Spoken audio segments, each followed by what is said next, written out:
buenos días, compañeros y compañeras de la prensa. En el día de hoy he llamado esta conferencia de prensa en compañía del secretario general de nuestro partido, el licenciado Juan Dalmau, para dar a conocer la contestación que nuestro partido ha formulado con respecto a la llamada invitación de parte de la Fortaleza a que el Partido Independentista Puertorriqueño tenga alguna forma de participación en la elaboración de un plan económico y fiscal de largo plazo. Como ustedes saben, esta es una invitación que tiene su historia. En la reunión que se llevó a cabo en la Fortaleza, en la cual estuvo presente el licenciado Rubén Berríos Martínez, en esa reunión se habló de esa posibilidad y la Fortaleza quedó en que haría en su momento unas propuestas concretas al respecto. Pasaron los días, no hubo señal alguna de propuesta concreta de clase alguna, y la semana pasada, el día martes, se recibió una llamada del secretario de la Gobernación, el señor Víctor Suárez. Yo hablé con el señor Suárez y le pregunté al señor Suárez en qué consistía la propuesta, y me dijo que ellos lo que querían saber es si nosotros estábamos interesados. Y yo le dije, bueno, lo que pasa es que está pendiente una propuesta. Y le dije, así que para evitar malos entendidos y en aras de la transparencia, le dije, que el gobernador le escriba una carta a Rubén y ponga en papel concretamente cuáles serían los términos, condiciones de la participación de nuestro partido en este proceso.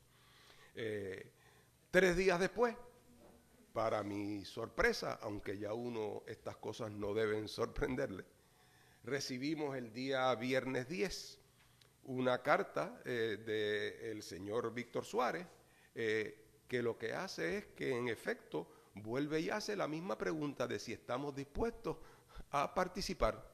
Así es que no solamente es que no se cumplió con el acuerdo de que el gobernador hiciera una propuesta concreta, sino que ni siquiera Víctor Suárez la tenía tampoco. Y así es que yo creo que en este caso, en esto, la única transparencia que hay en todo esto es un evidente esfuerzo desesperado por parte de un gobierno desacreditado de tratar de ver cómo distribuye la carga y la culpa de su propia incompetencia. Ya desde esa reunión de Fortaleza, el presidente del Partido Independentista Puertorriqueño había dejado claro sobre la mesa 2 asuntos. En primer lugar, que las recomendaciones que hacía el llamado informe Kruger, informe que, como sabemos, el gobernador ha sustancialmente abrazado y hecho suyo, que esas recomendaciones del informe Kruger eran absolutamente inaceptables para el Partido Independentista Puertorriqueño, que representaban una política de castigo a los trabajadores y a los sectores más vulnerables de Puerto Rico, que introducían el elemento de la privatización, introducían el elemento de la famosa Junta de Control, de la que se está hablando, de control, que no es otra cosa que una forma de recolonizar a Puerto Rico, poniendo las decisiones fundamentales en manos de extranjeros, y que ese paquetazo del Fondo Monetario Internacional, aunque no lo es técnicamente, era uno que estaba fracasado en el mundo entero y que nosotros lo repudiábamos.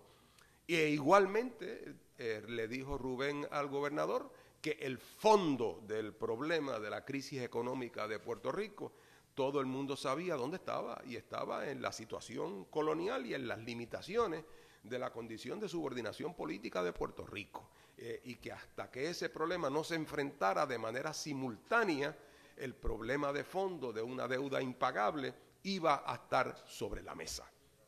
Bueno, pues esas son las mismas razones por las cuales nosotros en el día de hoy le hemos escrito al señor Víctor Suárez, diciéndole que de forma alguna el Partido Independentista se va a hacer cómplice ni del inmovilismo colonial, ni de esas políticas de castigo a los trabajadores y a los sectores más vulnerables que están planteadas.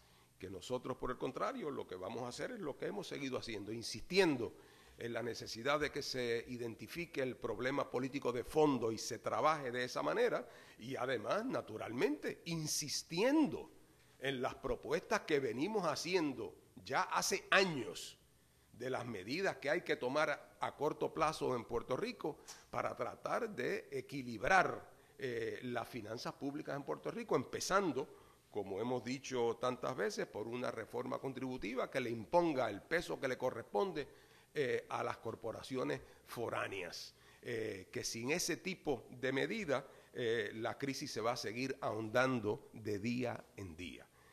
Así es que en el día de hoy queremos anunciar que naturalmente rechazamos la propuesta que nunca llegó a ser una propuesta, cosa que no debe extrañarle a nadie y particularmente a los periodistas, que ya veo que la Asociación de Periodistas de Puerto Rico ha tenido que unirse al pleito que está radicado en los tribunales por el Centro para la Libertad de Prensa para exigir de parte del gobierno la transparencia mínima de la entrega de documentos públicos que este gobierno se niega a entregar en lo que ha sido una de las administraciones que cultiva la secretividad con más asiduidad desde que yo tengo recuerdo.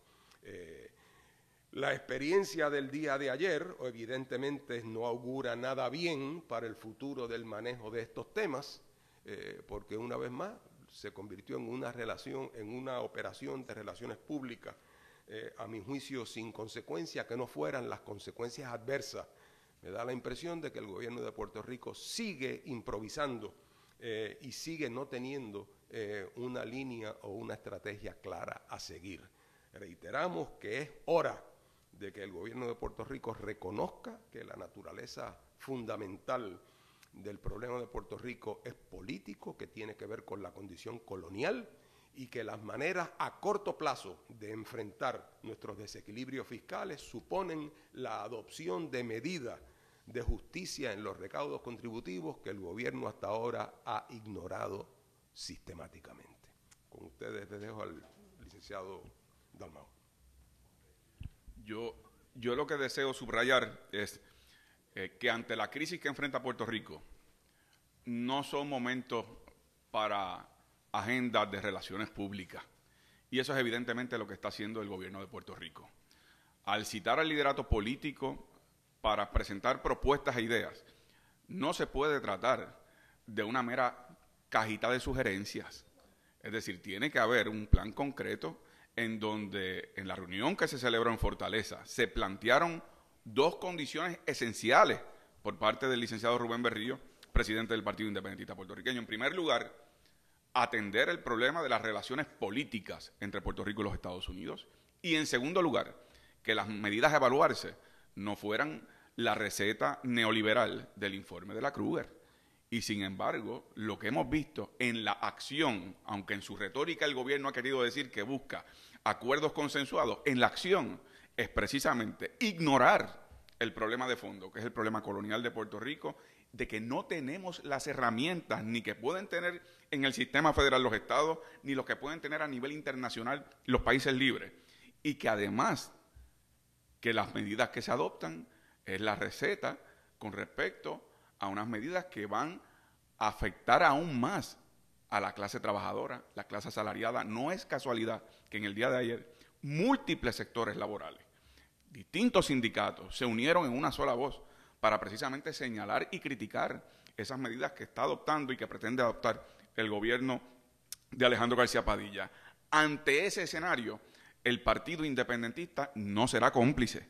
Al contrario, nuestra función será insistir en las propuestas que el gobierno se ha negado a adoptar y además denunciar aquellas que pretende adoptar y que nos van a afectar aún más, no solo en términos fiscales, sino en términos económicos a nivel general. Esa es nuestra declaración. Con muchísimo gusto atendemos las preguntas que tengan cualquiera de los compañeros. Adelante.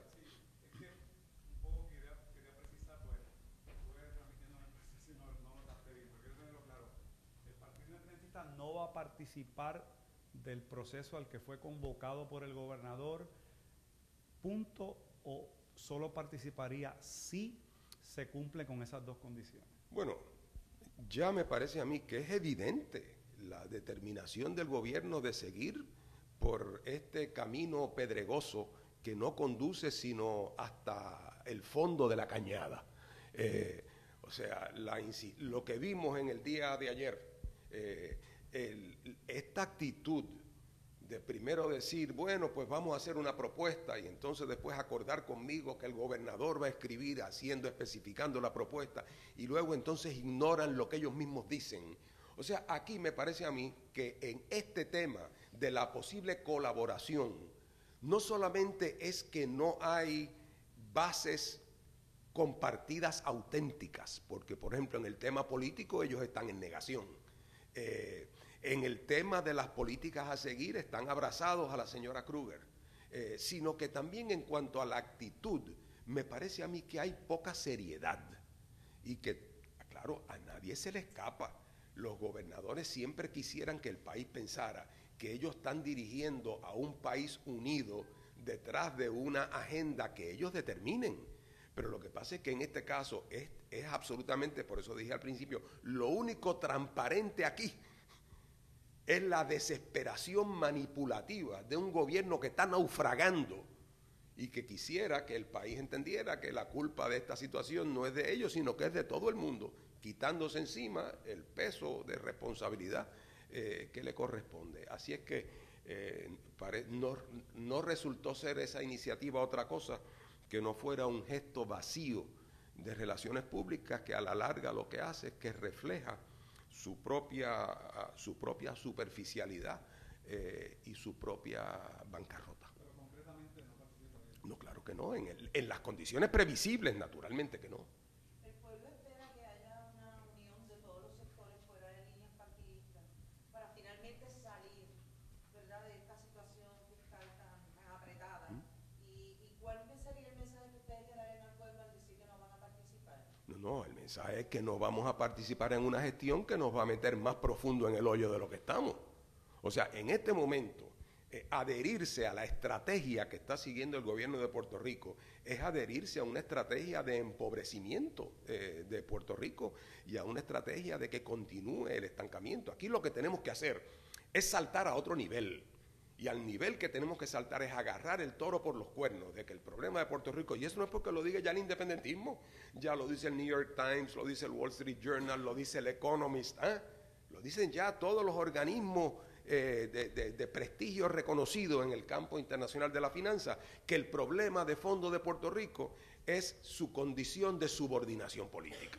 Y en segundo lugar, llamar a la responsabilidad al gobierno de los Estados Unidos. Y en tercer lugar, aprobar aquí, con el limitado espacio de maniobra que tenemos, aquellas medidas que pueden ayudar a aplacar o a enfrentar o a mitigar el problema, el grave problema fiscal, como lo es, por ejemplo, una auténtica reforma contributiva de la cual venimos hablando hace 20 años. Así que la línea a seguir, me parece a mí, está bastante clara.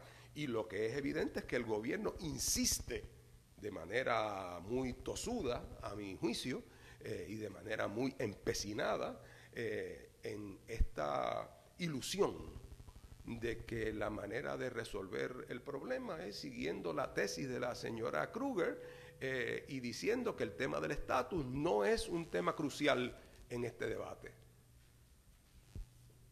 Diga usted.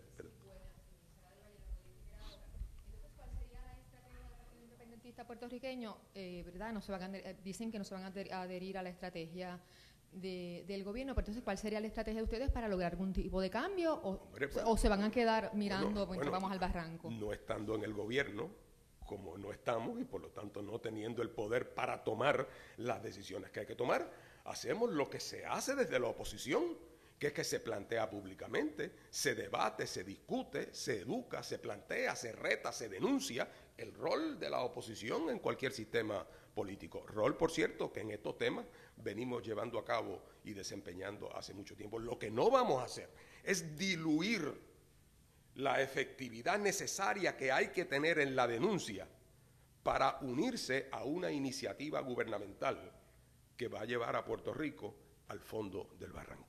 ¿Y usted entiende que planteándolo va a ser efectivo? Porque ustedes mismos reconocen que llevan por lo menos 20 años hablando de una reforma contributiva, no se ha hecho nada y Sí, seguimos... pero yo no le voy a preguntar a usted porque usted es quien pregunta, pero yo creo que hay hoy mucha más conciencia de la que había hace 10 años de que las corporaciones multinacionales exentas en Puerto Rico tienen que pagar. Cuando nosotros empezamos a decir eso, parecía que éramos marcianos, que estábamos tocando vacas sagradas que no solamente no se podían tocar, no se podían mirar. Incluso hoy en Puerto Rico yo estoy seguro que la inmensa mayoría de los puertorriqueños plantean la necesidad de que esas corporaciones hagan una aportación que sea proporcional a sus ganancias en Puerto Rico. Así es que ha habido enormes avances. El que nosotros no hayamos triunfado o prevalecido no quiere decir que nuestras banderas de lucha, en estas denuncias como en otras, la denuncia de que el problema de fondo de Puerto Rico en lo económico es un problema colonial. Cuando nosotros decíamos eso hace 30 años, nos miraban como marcianos. Nos miraban como marcianos. ¿Qué tiene que ver el tema del estatus político con el tema económico? Hoy día, la inmensa mayoría de los puertorriqueños, por no decir la letanía, el New York Times, el Wall Street Journal, el Economist, sostienen que eso es la médula del problema. Así que de que hemos avanzado mucho y de que ha sido efectivo, no que nosotros seamos los únicos que hemos contribuido a esa denuncia, pero de que se ha avanzado mucho y de que esas denuncias han ayudado a profundizar el entendimiento de la naturaleza del problema, yo creo que eso es algo de lo cual debemos sentirnos y nos sentimos justamente orgullosos. ¿Habría que esperar 10 años más entonces, o 20? Yo quisiera que fuera menos. Pero le digo una cosa, a la velocidad que se va desmoronando la actual situación, esto es una crisis que va a tener su manifestación política muy pronto. Pero a corto plazo, ¿cuál sería la solución real? Porque tengo entendido que para que se imponga un impuesto a las foráneas mayor del 4% que ya tienen, tendría que tener la aprobación del Tesoro Federal. Bueno, pregunto retóricamente, ¿dónde están los resultados de la gestión del gobierno de Puerto Rico en los últimos 3 años para conseguir esa extensión? ¿Verdad que usted no sabe? Yo tampoco. ¿Verdad? O sea, este es parte del problema de la pared impenetrable. Pero en segundo lugar, esa no es la única vía. Puede hacerse por vía de una imposición de contribución sobre ingresos típica, natural, que no requeriría tener que hacer uso de la carta del memorándum del Departamento del Tesoro, hacerlo como una imposición de contribución sobre ingresos, que la defensa de las compañías tendría que ser cualquier eso violente el decreto y los derechos adquiridos. Eso ya ha sido superado por la jurisprudencia en los últimos años. Así es que ahí realmente, aquí el problema es uno de voluntad política. Todavía al sol de hoy los que gobiernan sostienen que la exención contributiva es la llave del paraíso perdido. Y no se dan cuenta que el paraíso perdido no solamente es que se perdió, sino que donde estamos es en el infierno. Diga usted. El planteamiento o el reclamo que se hizo como condición al gobernador, que tiene que ver con el asunto del estatus, le pregunto, ¿no era desde el principio una condición imposible de cumplir y ustedes lo sabían y de alguna manera esta respuesta de ustedes pues era la consecuencia lógica de un planteamiento que ustedes sabían cuál iba a ser el resultado? Bueno, mira. Pregunto porque no es la primera vez que se hace. Claro, claro. Y el planteamiento siempre es que el partido de gobierno pues no está dispuesto a dar ese paso. ¿No era una condición imposible que ustedes le han puesto al gobernador? Imposible no, porque llegará el momento, y apúntenlo, llegará el momento en que no va a quedar nadie fuera del análisis de la necesidad de una profunda transformación en nuestra condición política, porque es que llega el momento en que decir lo contrario se convierte en una excentricidad. Así es que repetir el planteamiento no es tiempo perdido. Que si nosotros pensábamos que el gobernador iba de momento a decir, tienen ustedes razón, como yo no me había dado cuenta, el problema es la colonia y vamos a hacer A, B y C. Hombre, pues claro que no teníamos esa ilusión, pero esto es un camino que se va progresando por grados. Y yo estoy seguro, por ejemplo, incluso en el partido del gobernador, en el partido del gobernador. Hay cada vez más gente que cree eso, que parte del problema de fondo es el problema de la naturaleza colonial del Estado Libre Asociado. Esa gente, ¿qué va a hacer en su día cuando el Partido Popular le pase el rolo? Pues no sabemos, yo no sé cuánta es su tolerancia. Pero o sea que esto no es meramente ahora una preocupación exclusiva del independentismo, esto es una convicción generalizada. Diga usted. Sí, licenciado, buenos días. Buen día. Usted dijo que esto es una crisis que va a tener su manifestación política muy pronto. ¿Es posible ser un poco más específico en esa respuesta? Bueno, ahí hay varias posibles especificidades con respecto a crisis, con respecto a qué quiero decir con política, con respecto a otras cosas. Pero a lo que voy es lo siguiente. Llegará el momento donde resulte obvio que este intento que se está haciendo y que se piensa hacer de llegar a un reajuste o a una renegociación de la deuda sin tener instrumentos jurídicos, ni los propios del sistema norteamericano, ni los que son propios del sistema internacional, va a llevar a los participantes a la conclusión de que la manera de atender ese problema no puede ser por la vía, entre comillas, jurídica, porque los instrumentos jurídicos no existen. Y lo único que queda son los instrumentos de la negociación política. Y esos instrumentos de la negociación política lo que llevan es al cuestionamiento frente al gobierno de los Estados Unidos de la naturaleza de la relación, de sus responsabilidades y de cuáles son los pasos a seguir para salir de esa situación. Y yo no creo que va a tardar mucho en lo que vamos a llegar a ese punto. Lo ideal es que pudiéramos empezar desde ahora. Todos los grupos en Puerto Rico que creen que Puerto Rico debe tener una condición política que no esté sujeta al ejercicio unilateral del poder congresional, todos esos grupos, que incluye la gran mayoría de los puertorriqueños, deberíamos poder ser capaces de ir juntos a ver, hombre, no nos pongamos con chiquita, a ver al presidente de los Estados Unidos y decirle: señor presidente, entre nosotros, los puertorriqueños, tenemos diferencias algunas profundas sobre cuál debe ser nuestro futuro político. Y las venimos discutiendo entre nosotros y ya van 117 años. Ya entre nosotros no podemos discutir mucho más. Ya todas las alternativas y todas las permutaciones las hemos discutido. Aquí lo que falta es que al lado de allá, de esta mesa, se siente el gobierno de los Estados Unidos.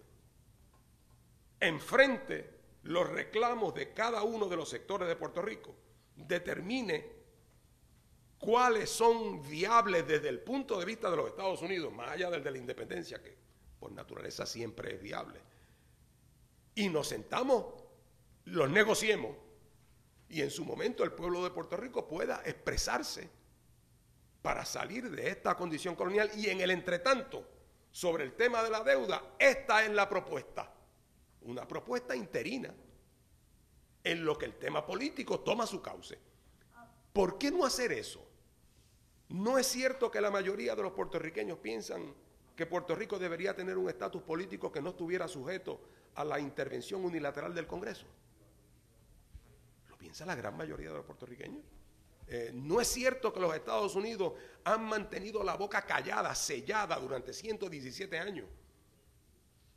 Con una especie de tacañería de no mostrar sus barajas. ¿No habrá llegado el momento en que tienen que mostrar sus barajas y no meramente referirse a que nosotros, entre nosotros, tenemos discrepancias? Pues claro que las tenemos. Entre otras cosas, las discrepancias surgen de incertidumbres con respecto al futuro que solamente pueden ser aclaradas si Estados Unidos asume posición. Ese reclamo unitario de todos los puertorriqueños a que Estados Unidos asuma su responsabilidad, yo creo que se acerca galopantemente el momento donde los puertorriqueños seamos capaces de hacerlo. Licenciado, disculpe que yo insista en esto de la unidad. Hoy se acaba de anunciar del Frente Amplio para la Asamblea Constitucional un proyecto multisectorial donde participa hasta el licenciado Noel Colón Martínez. Y mi pregunta es si el Partido Independentista Puertorriqueño de alguna forma piensa también participar de este multiproyecto sectorial para hacer una asamblea constituyente. Bueno, nosotros venimos, como usted sabe, hace años promoviendo la idea de una asamblea de estatus. De hecho, hemos presentado proyectos en la legislatura de Puerto Rico para hacerlo y somos promotores y divulgadores de ese proyecto. Hay otras personas que tienen una visión distinta de cómo debería ser esa asamblea de estatus. Creo que algunos de los que usted hace referencia, y yo me alegro mucho que se propongan como tarea divulgar su versión de lo que debe ser la constituyente. Me parece un magnífico paso y me alegro mucho. Mientras más personas en Puerto Rico se sumen al reclamo de la promoción de la asamblea de estatus, aunque no necesariamente coincidan con una arquitectura idéntica, eso es de segunda importancia, me parece, les doy la bienvenida y espero no solamente que hagan esa labor de divulgación, sino también la labor de denuncia al partido de gobierno que ganó las elecciones con una promesa de que iba a ser una asamblea de estatus, y en esto, como en tantas cosas, esa promesa ha sido tirada a la orilla de la carretera y hay que reclamarle al gobierno el cumplimiento de sus obligaciones. Perdone mi insistencia, vuelvo y pregunto, ¿el Partido Independentista piensa de alguna forma integrarse a los trabajos? No es necesario, no creemos que... ¿De qué tipo de unidad estamos hablando en Puerto Rico? Pero no tenemos usted y yo que estar vestidos con la misma ropa para poder... Pero la insistencia de forma no es el tema. ¿Para qué vamos? Si usted tiene una visión distinta de la mía, de la de Asamblea Constituyente, proponga usted la suya, yo propongo la mía, estamos trabajando para el mismo objetivo. Evitemos los conflictos si es que los tenemos con respecto a la arquitectura. Eso es secundario. Yo le doy la bienvenida y lo que me gustaría es que el mayor número de personas en Puerto Rico que tenga su visión sobre asamblea de estatus la promulgue y la propague. Nosotros llevamos en esto años y seguiremos haciéndolo. ¿Lo que pasa con qué? El asunto es que, ¿verdad? Usted sostiene que cada cual, ¿verdad?, promulgue su idea de asamblea constituyente, pero eso precisamente ha sido una excusa que ha utilizado el gobierno estadounidense para no tocar el tema del estatus ni comparar la camisa, porque ustedes allá lo que tienen es una olla de grillo. Perdón, no sé si es que usted no me escuchó ahorita cuando yo hablé. Los puertorriqueños tenemos discrepancias entre nosotros sobre muchas cosas. Aquí, en lo que podemos estar todos de acuerdo es en exigirle a los americanos que asuman posición frente a las alternativas de futuro para Puerto Rico. No es en profundizar lo que puedan ser discrepancias de grados o de matices entre nosotros. Eso es lo que es hacerle el juego a los americanos. Aquí la unidad tiene que ser la unidad de la exigencia. No digo yo solo de los independentistas, que somos una minoría, digo por encima de los independentistas. Pienso en todos los estadistas, pienso en todos aquellos populares que yo los presumo mayoría, que se han expresado a favor de alguna forma de relación que no esté sujeta a la cláusula territorial. Eso es una mayoría sólida de puertorriqueños. La logramos constatar en el plebiscito del 2012 con una votación mayoritaria en contra de la continuación de la actual condición territorial.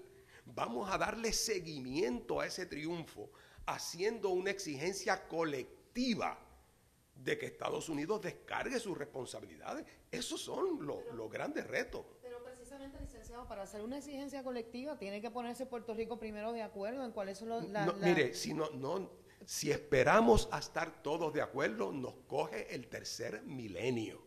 Tenemos ya una mayoría de 54% que nos manifestamos a favor de que no queríamos que continuara la actual relación colonial, que es que no podemos hacer nada hasta que tengamos 60, o 62, o 63, Entonces, o ¿cuál 65. sería la propuesta de Estados Unidos? La propuesta de Estados Unidos es a que entre en un proceso de negociación con el pueblo de Puerto Rico, donde las distintas alternativas de estatus se precisen para que los puertorriqueños el día que vayan a votar, a ejercer su derecho a la libre determinación, lo pueda hacer con conocimiento de causa entre alternativas que han sido habladas y negociadas con los Estados Unidos, De tal manera que no estamos hablando sobre ilusiones, no estamos hablando sobre ficciones, no estamos hablando del mundo como a mí me gustaría, sino como el resultado de una negociación.